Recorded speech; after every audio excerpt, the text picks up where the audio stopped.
Everybody, welcome to the Optimus Fantasy Football channel. You might recognize me if you've been watching this week. I've been on a lot. This is show number 4 for me. I've got number 5 coming later. Can't wait. Then number 6 even later tonight after the game. So I'm a busy guy. It's a Friday, but we're here to talk DFS, and I'm here with my friend, Mr. Mike Reedy. Mike, I haven't really gotten to see you since December. How have you been, my friend? Well, I've been sick for about 8 months. I probably won't cough on this phone call. I'm starting to feel a little better because I'm using a nicotine patch, as scary as that is, to level me out. It is wild.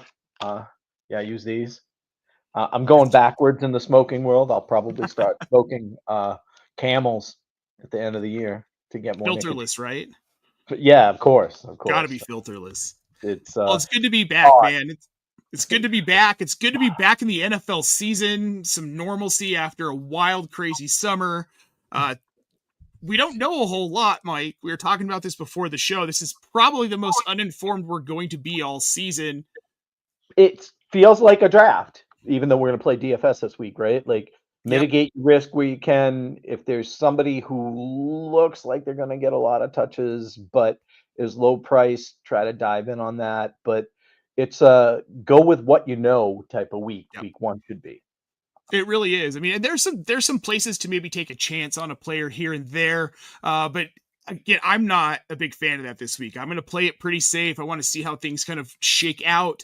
Because again, there are a lot of things we don't know. Like, we don't know what Cam Ward's going to be in Tennessee. We don't have any idea what that offense is going to look like. Who's going to be? Is it going to be Calvin Ridley? Probably. Is it going to be Elikeo Minor? We don't know. Is it going to be Chigakonkwo? Yeah, exactly. Right? So yeah, there's a lot up in the air. But we're going to do the best we can this week. And I think that's the goal. Is we do know some things. We've watched camp.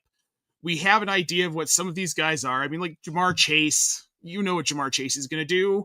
He's going to Jamar Chase. And they're up against Cleveland this week. So, I mean, like, those are the kinds of plays that you're going to want to hammer this week.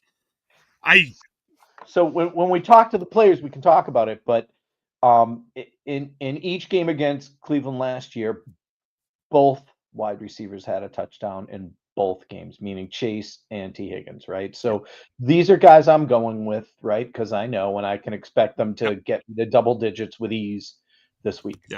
And exactly.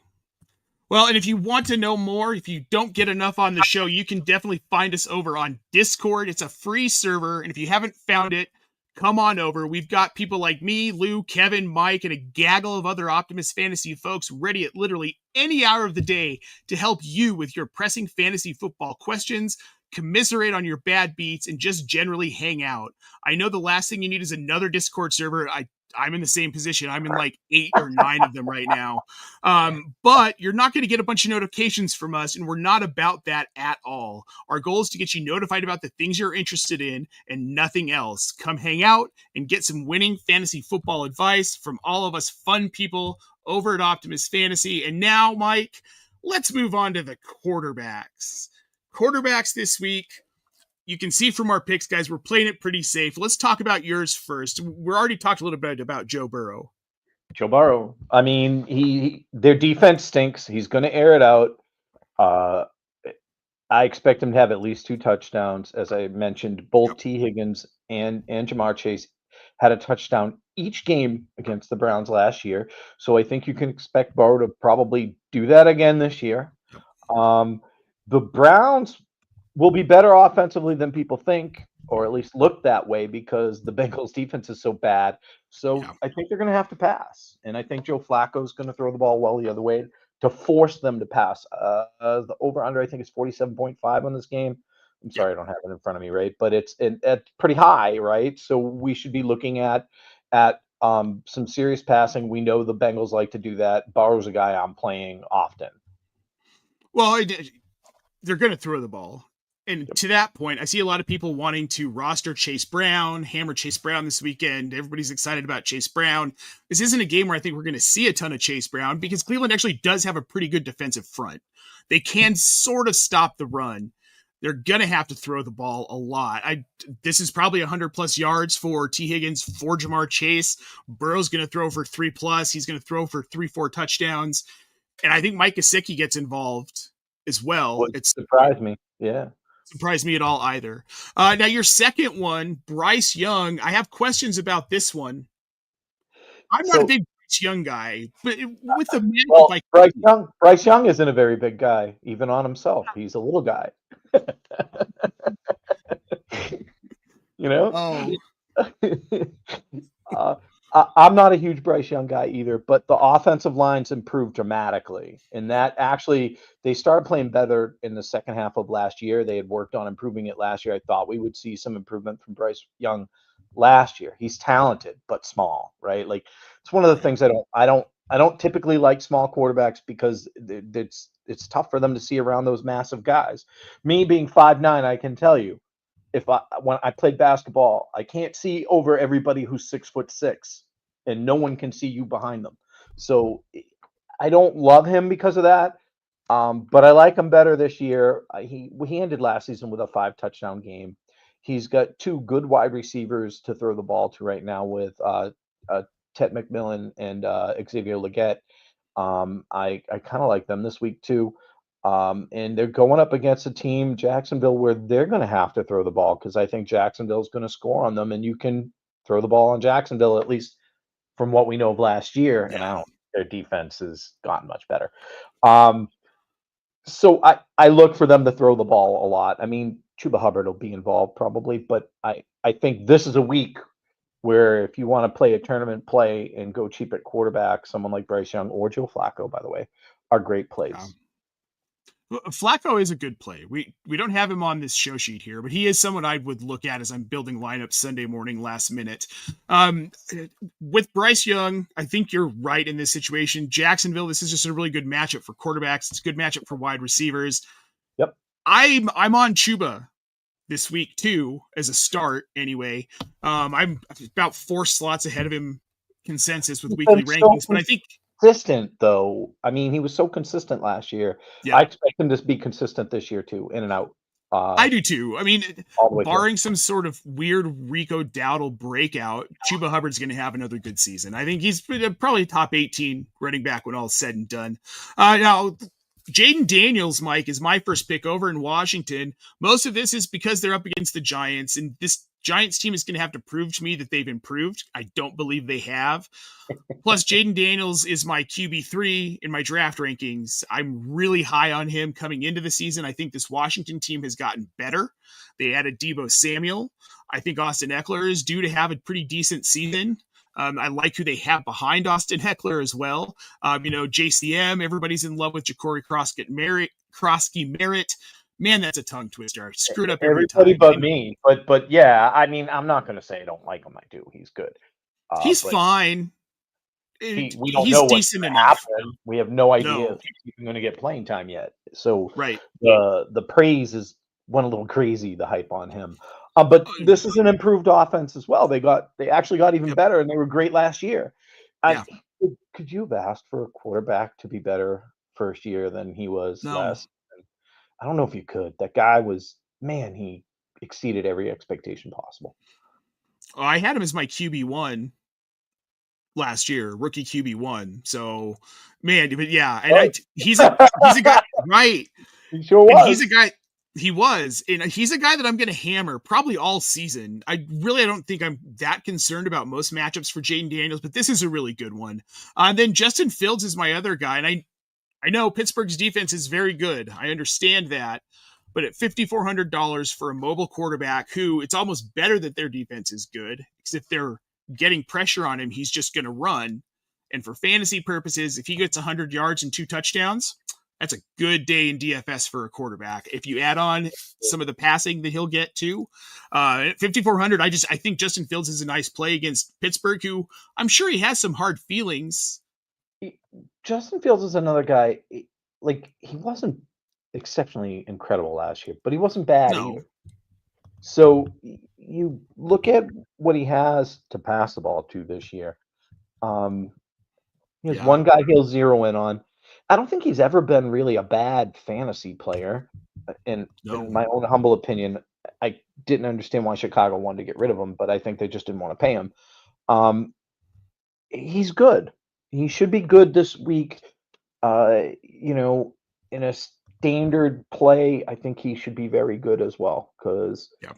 again, he's gonna at the very least he's gonna be solid too. He just has a high floor Yeah. as well as a potential ceiling, but he has a high floor. He's a very good floor play. A very, very, very good floor play, especially like you're saying with this Jets offense. He's got some weapons. So I'm hammering Justin Fields all over the place in contests this week. Let's jump over to the running backs, Mike. I want to start with mine because I'm surprised that you didn't have Ashton Gianti on yours. $7,000. He's very expensive against New England. The defense isn't good at stopping the run, would be a way to put it. And plus, I don't think Vegas is. What is Vegas going to do on offense other than hand the ball to Ashton Gianti and throw it to Brock Bowers? I like him. I just was building things different ways, and I didn't mention him because I think I didn't write about him anywhere either, by the way, let alone mention him for this. I think he's one of those guys that lots of people are going to be on, Sure. just because he's a rookie running back. He's not overly expensive either. We'll see how he does. I don't like to go against my Patriots defense very often, being a fan. That makes sense. That makes sense. I think for me, it's more of I just know what the volume's going to be, and I know a lot of other people are going to play him. But if he has that big week, I want to be one of those people playing him, so I'm not left behind all the people who did. And at 7,000 for him, I'm okay with it. And my other play is J.K. Dobbins, being a little bit of a homer, but they're also up against Tennessee Titans. I know everyone's really excited about R.J. Harvey, but Sean Payton's going to very slowly get Harvey involved, and Jaleel McLaughlin still exists. He does the same things as Harvey. Yeah. Dobbins, I think, again, against Tennessee, Denver's not going to have to throw the ball much. They're going to be up early. Their defense is just a beast. This is a volume play for me this week with Dobbins. Well, one thing we know in a Peyton offense is there's actually room for two running backs.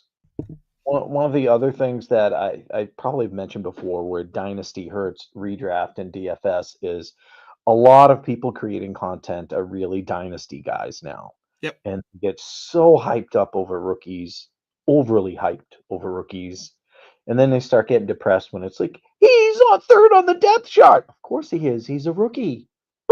He's, and Dobbins is the starter right now. Will that change? Who knows, right? We don't know yet. But he's going to get the first chance at opportunities. Last night we saw a team where people were hyping up Jaden Blue, and he's the best talent. He's the most talented guy they have in the backfield. Blah blah blah blah. Whatever. Javonte Williams 2 touchdowns. Yeah. Blue healthy scratch, right? Like you have to be careful with rookies, and you have to understand that they might not get touches early on, even if you think they're the most talented guy on the planet. What we think doesn't matter. I like the J.K. Dobbins play. I have him in a late slate article that I wrote, by the way, is a good play too. So I'm 100% agreement on him. Well, $5,500, really not expensive, and you're going to get volume. You're going to get 20 plus carries out of him this week, and it's just kind of a given, especially this week against Tennessee. You're making me realize I didn't throw the numbers out there for any of the guys I've talked about yet myself. No, I did it. Don't worry about it. I was in the sheet. I figured I'd just take care of it. Yeah, I have the numbers. All right, Mike. I like your first pick, Alvin Kamara, a lot. Alvin Kamara's priced pretty well too, right? He's 300 on DraftKings and 7,100 on FanDuel. So he's medium price guy, and it's Alvin Kamara. Spencer Rattler's the quarterback. What happened with Alvin Kamara last year when he was playing with no-name quarterbacks? He ended up with what? 10 targets and, I don't know, 12 carries or something like that every game. He was touching the ball 20-something times a game. So yeah, I mean, he was getting between 8 and 10 targets a game, and he was getting between 15 to 30 carries a game. easily 20, 25 carries, touches, right? Easily Mm-hmm. expect 25 touches from him this week. That volume with Kamara, I don't care if I know he's not the most efficient guy anymore. I don't have the numbers in front of me, but he wasn't super efficient last year. But who cares? The Doesn't volume's matter. massive. The price is middle of the road. Take that, right? That's like super high floor, right? Everybody Yeah. loves a little floor play, is something I like to say. Uh, Well, Kamara is their offense, Mike. Like you yeah, said, it's Spencer Rattler and Chris Olave's hurt. We don't.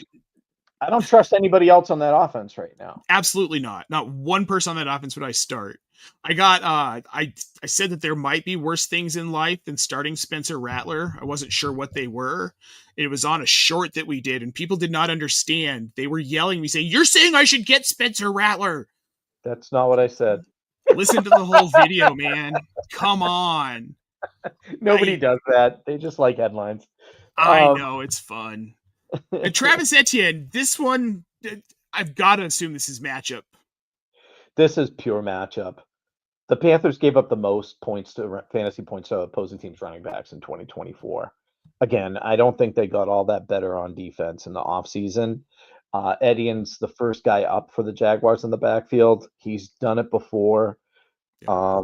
The quarterback knows and trusts him. He gets his pass protection from Travis Etienne. He knows how to deliver the ball to him. The offense is going to look for some short passes. Now, again, we don't know anything. So I say Travis Etienne. I think he's a good play. For all I know, they could throw Bigsby in there or Tootin and blow this up or make it a complete three-headed Sure. backfield. I don't know. But he's only 5,400 on DraftKings and 6,100 on FanDuel, right? So the way he's priced, I did plug him into a lineup with like Kamara and a three-headed double stack of the Bengals with the two wide receivers and the quarterback, and it allowed me to pay up in these other places, and I like that. You know? Yeah. Well, and when you can get it, because if Travis Etienne has a good game, if he's the lead back, I mean, probably 100 yards and at least a touchdown against Carolina, and that's not bad. $5,400 you can spend up other places, like you're saying. Yep, and I know the Jaguars were a catastrophe last season, right? So throw all that out the window. But if we look back, guys like Trevor Lawrence and Etienne, they've produced before for us. Well, I know the fantasy community didn't like Etienne, but I did because I take the points and I don't care what his name is. I don't care if people think he's 1 second too slow or anything else. All I care about is the fantasy points. Yeah, and he produces them. And he All produces. right, Mike, let's move over to wide receivers. We'll start with your picks. We've already talked about him. Jamar Chase, $8,100. They're at Cleveland this weekend. The He's Jamar Chase. wonderful. It's you Jamar know, Chase. Yeah. he, as mentioned, he scored a touchdown both games against the Browns last season.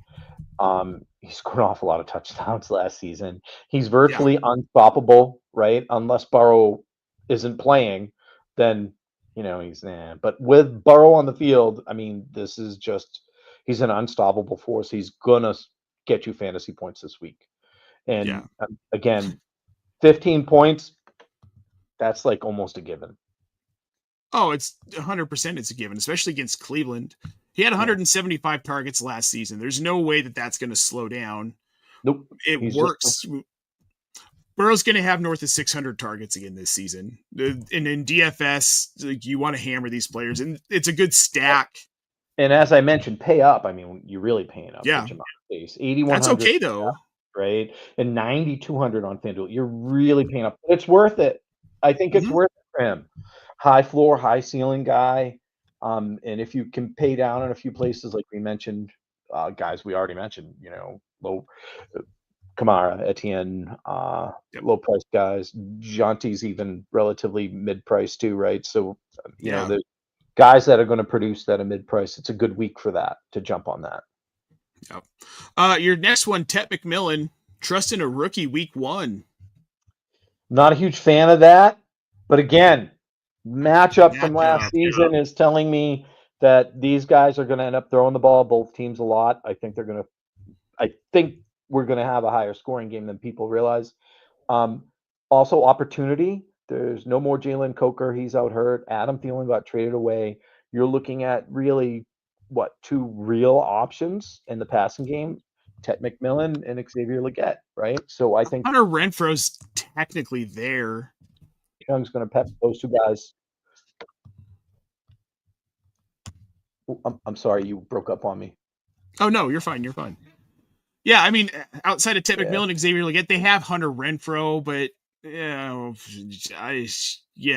don't think he sees much in the way of targets. And you know what? If you're going to go with a rookie wide receiver, Ted McMillan's in a good situation, and they're against Jacksonville, chasing the matchup. And the price. And the price. Yeah. My guys. 56 on FanDuel. The price is right. Yeah. It's a beautiful price. My guys are not as cheap, Mike. But I really like, again, matchup, Brian Thomas Jr. this week against Carolina. He's $6,800. The way I'm looking at this Jacksonville offense this season is put up or shut up for Trevor Lawrence. Well, right? He has to do something with his team. BTJ is just great as well, right? And as I've mentioned this game a couple of times now, I think this game's they're going to be throwing the ball all over the place. Yeah. Both quarterbacks have a lot to prove this year, and it starts week 1. Yep. My other one's Terry McLaurin, 6,200, again, against the Giants. But this is a stack I'm going to be hitting a lot this season. I almost had him as well, by the way. I expected to see him in there when I went in, and I was glad he wasn't, because I knew we both agree on this one. Yeah, I didn't put him in there. I almost put him in there. I've written about him this week. I'm very high on him this season and this week.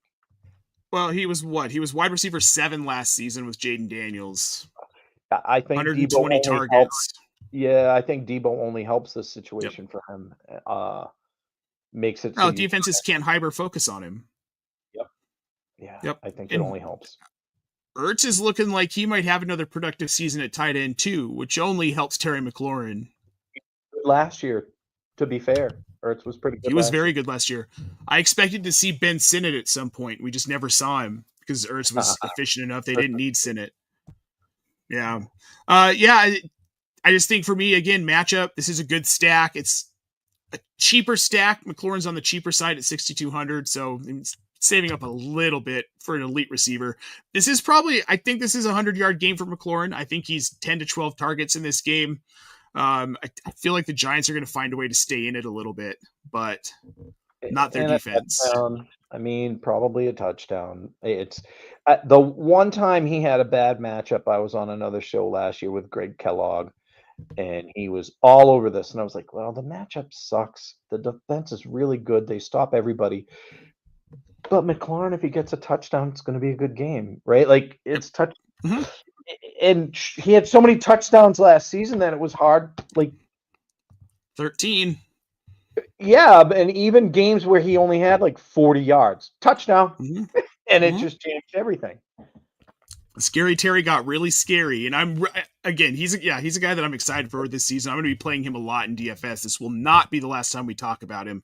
Let's move over to tight ends, Mike, and we can get everyone out of here and on with their Friday. I love your first one, George Kittle, San Francisco. They're at Seattle, $5,800.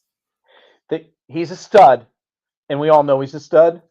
The Seahawks actually defend the position pretty well, but it doesn't. I don't think it matters. So the passing trees changed with the branches dramatically, right? So you don't have Debo there anymore. You don't have Brandon Ayuk there anymore. What's his name? You have Ricky Pearsall, who I think should have a big game too. And Juwan Jennings is hurt. Juwan Jennings is dinged up. That's the guy whose name I was trying to think of. I'm sorry. Too much brain fog. That's been one of my problems since I've been sick this year, by the way. So Juwan Jennings is dinged up. He's supposed to play. But in all honesty, other than his few games that he exploded last year, he wasn't all that great. Kittle was really good all season. Yeah. And I think you're looking at the passing tree being Kittle and Pearsall at the top with CMC. So I like Kittle a lot with the changes they've made to see a lot of volume this season, not just this week. And I think it starts this week. So again, this is me saying, go with what you know kind of guy. a lot of low risk with Kittle this week, and he's not Yeah. priced crazy either, right? Like the Nope. price isn't bad. No, no. $5,800. I have a tight end who's almost 1,000 more. Yeah. But yeah, I agree with you. I think George Kittle's, if not the wide receiver one in this San Francisco offense right now, he's the wide receiver two. We know Purdy likes to get him the ball. And now that he just doesn't have nearly as many options, because CMC showed up on the injury report. Shocker. More calf injuries. I'm What a telling you, surprise.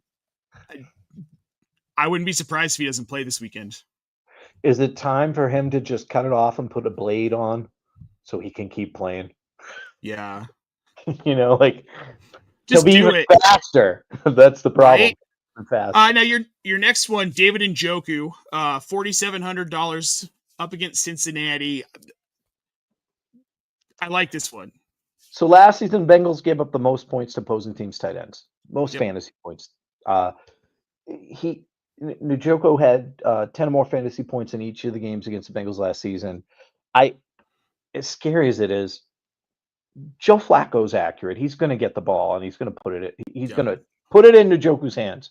So I like Njoku in this game. I think the Browns are going to have to pass to stay in it. I think Njoku and maybe Judy or Tillman, somebody else will also have a good game. But Njoku's been so goddamn good, man, with various quarterbacks there. This is a high upside play at a very good price. I would be surprised if he does not get a touchdown this week because of the game. But I would be very surprised as well. I'm high on him this week too. I have him as tight end 9 right now in my weekly rankings. That might creep up here before we get to Sunday. Obviously, these are always changing here, but he's the best target. He's the most reliable target for Flacco. Flacco's an old veteran that's going to go to the most reliable guy, the guy he knows can catch the ball, the guy who's going to fight for it, the guy who's going to come down with those contested catches. You can't say that about Jerry Jeudy. You can't say that about Cedric Tillman. I don't even know who the hell else is in their wide receiver room because it doesn't matter. This team is going to be absolutely putrid. But David Njoku will not. He will not be putrid this season. He's going to be one of the few bright spots in this offense. In week 1, to get Cincinnati at home with Flacco at quarterback before his old body starts to break down as the season gets on. This is going to be a good week for Njoku. I really like this call, and especially at 4,700. yeah, I think that's a steal. and again, if you want to do that, then you can pay up. In some of my builds, I've done this cheap with him, and I have a lot of the Cincinnati double stack. But when you have a couple of cheap guys, it allows you to throw in Jahmyr Gibbs if you want. I had CMC in one. I have to switch him out, by the way, because I don't trust him now. But some high priced running backs who have super high floors and super high ceilings, you can plug in around some of this and make a nice lineup.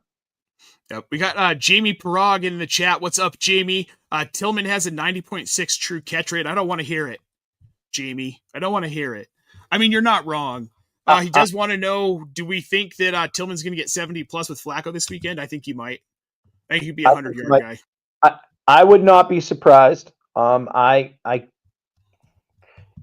like Tillman more than Judy myself, but it depends on who the quarterback is, right? Like with Winston, Tillman was a machine. Judy wasn't bad either, right? So we'll see what happens with Joe behind the line. I'm not touching Judy this year in any format. I haven't drafted him. I moved off of him completely in Dynasty.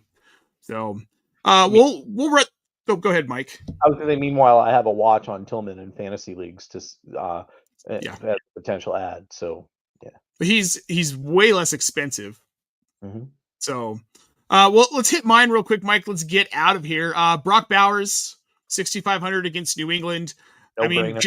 It's a no-brainer. And this is one of those guys I'm okay paying up for because really at tight end, 6,500 isn't paying up, if you will. It's not bad.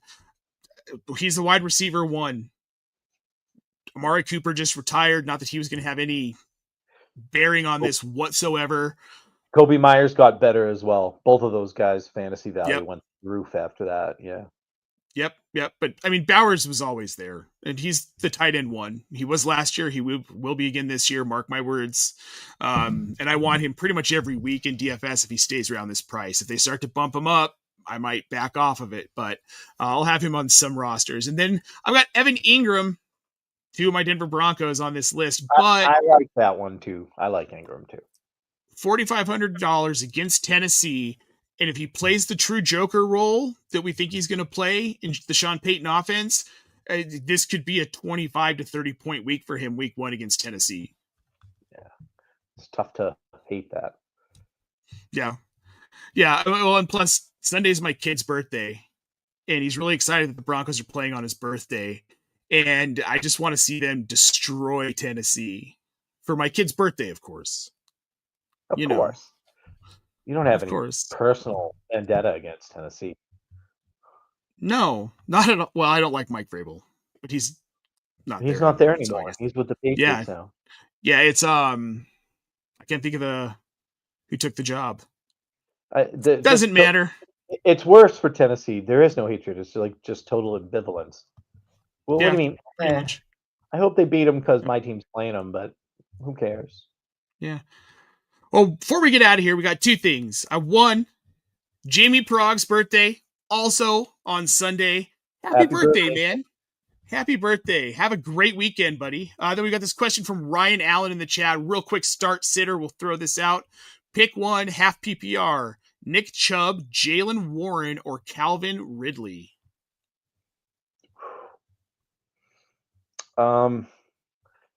If I want to really play it safe, I'm playing Warren here. I would probably order them Warren, Ridley, Chubb. But yeah, that's how I would. I probably go Warren, Chubb, Ridley. I could see Chubb getting 25 carries if his knees hold up. Maybe a touchdown. He'll be the guy if he can stay healthy. Just, can he stay healthy? Don't draft Joe Mixon. I don't know why people were still drafting him this week. Never Mixon. That used to be a hashtag I used all the time. I have been never Mixon for a long time. Yep. There was a time when we didn't know if he had a foot, Mike. I'm still wondering if maybe he doesn't have a foot. It's been fake all along. He should have just gotten a blade. Yeah, the blade. It'll make him faster. Get the blade. Get a blade. Well, everyone, I want to say thank you so much for tuning in today. If you're listening on the audio version, thank you for listening. We always appreciate it. Make sure you like, subscribe, follow on whatever platform you are enjoying this wonderful DFS content on. I'll be back later tonight, 6 p.m. Eastern, with Kevin and Keith. We are going to be doing Q&A Friday vibes, just talking about the weekend, talking about the games coming up. Please pop in, join us. If you've got questions, throw them in the chat. We'll be happy to answer them. And also, you might notice this little thing up above me here. Well, I don't know which way to point. There we go. This weekend only, our tools are live, guys. We've got all sorts of data, all sorts of tools to help you set your lineups, figure out which players are going to pop, which ones won't. That's where I got a lot of what I'm looking at today from. It's a wonderful set of data. It's more data than really most companies are going to be able to provide you for under like $100 a month. But if you sign up this weekend, 50% off any package with the code week1, tools.optimusfantasy.com. Just head to optimusfantasy.com, click on tools. You'll find them. Check them out. It's going to be awesome. Mike, do you have any plans for the games this weekend? Or are you just hanging at home? I have no plans this weekend. The thing I told you, I have to make a trip to the UPS store to pick up something that I missed a delivery on. That's about it. Those are my big plans. I'll watch some games on Sunday happily, Yep. and then I'm sure I'll have phone in hand looking at my fantasy scores, like watching paint dry here and there as well. Yep. Right? Can't help myself. I do it. Yep. I do it too. I can't help it either. Yeah, we've got the kid's birthday Sunday, so we're doing one of the jump, like trampoline places, Cool. and breakfast. Then he's really excited for the Bronco game. So, do they have basketball hoops at this one? I know he's a big basketball guy. Is he gonna be thrown down? I don't know if they have them at this one. We've only been to this one once, and the one we've actually been to is closed, so we have to go to another location. But yeah, it's funny. He's not that much into basketball anymore. Like, he still watches it. He just doesn't play it as much. He's learning lacrosse. Mike, he's learning lacrosse. Oh, there we go. He's gonna have. I know, Once Jen they played put a stick lacrosse. in their hand, once I've heard, once kids put a stick in their hand, they never put it down. I don't think he will. He's been walking around with that little fiddle stick for Yeah, quite a while now, so it's good for him. awesome. Yeah. All right, everyone. Dominant hoopster. I know. Well, he still is. It's just he hasn't played on a team in like 8 months. So I think he kind of. But we're getting him into a league this winter, so it'll be Whatever he good. wants to do, that's all that counts. Yeah, exactly. Whatever he wants to do. Yeah. Guys, as for you, whatever you want to do with these picks we gave you this weekend, we endorse it. You can play them. You don't have to. But whatever you do, get out there and win some money. For Mike Reedy, I'm Nate Polvogt. Thank you again for tuning in, folks. We'll see you next Friday. Adios.